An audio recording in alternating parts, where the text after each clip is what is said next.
Over the summer, I was lucky enough to spend 2.5 weeks traveling through Northern Europe. Normally I post about cats and fostering and rescue, but some of you asked about some travel stuff. So I wanted to share some of the things that I packed that I absolutely love, some things I wish I had left at home, things I wish I had packed, and then some like practical packing tips. First thing, and I'm literally gonna take them off because I have been wearing them nonstop since I got home, but this is probably my MVP of the trip. If you are traveling, you're gonna be walking a lot, or you just walk a lot in general, I seriously cannot recommend Bomba socks enough. Also, I bought these. They're not paying me to say this.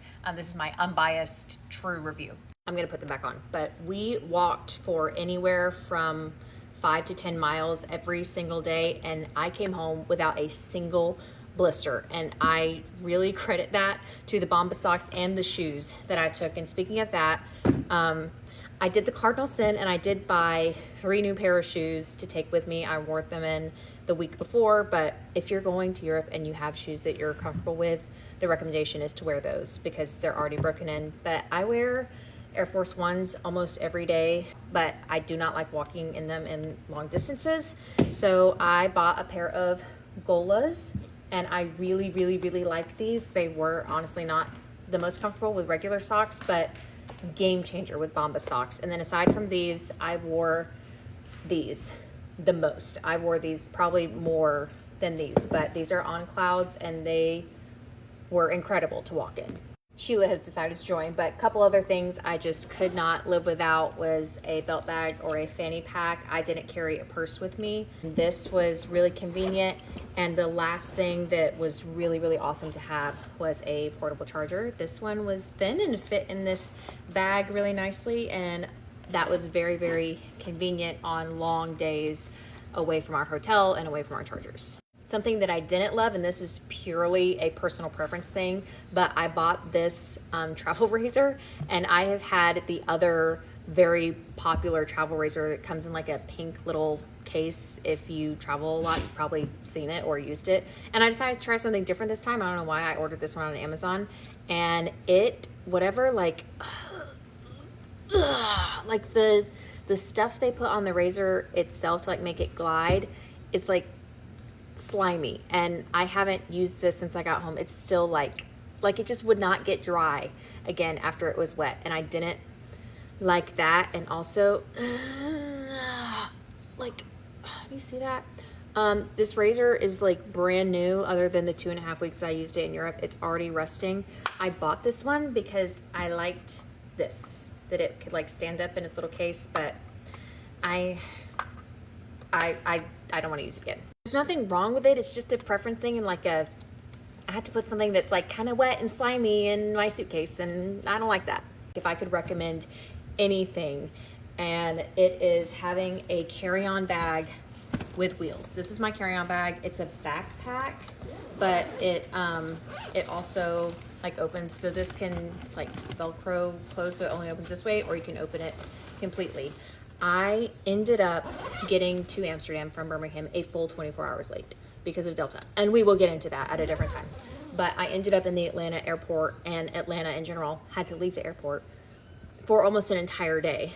And if this had not had wheels, I would have been carrying this and my personal item, which is just a small backpack. But because this had wheels, I was able to wheel this and put this one on top like that, and that really saved my back in the Atlanta airport for all of the hours that I got to grace them with my presence. That is like a practical packing tip, and I have a couple other practical packing tips. One of them is sheet bags for your shoes. So I packed my shoes because I don't, there's something about like putting something that's been outside like next to my clean clothes in my suitcase.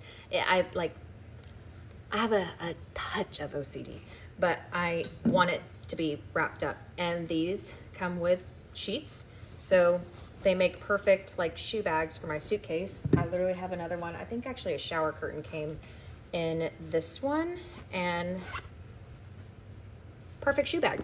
They make travel shoe bags, but like, why spend more money on something that is practically the same thing? Just got to get a little creative sometimes and looking around your house and what you got. And speaking of that, I looked for a travel like laundry bag for a while, couldn't find one that was a good size or a good price. They were like all with groups of packing cubes, and I already had packing cubes. Anyway, this is a purse dust bag, and it is actually satin on the inside, and it is drawstring and was a perfect laundry bag.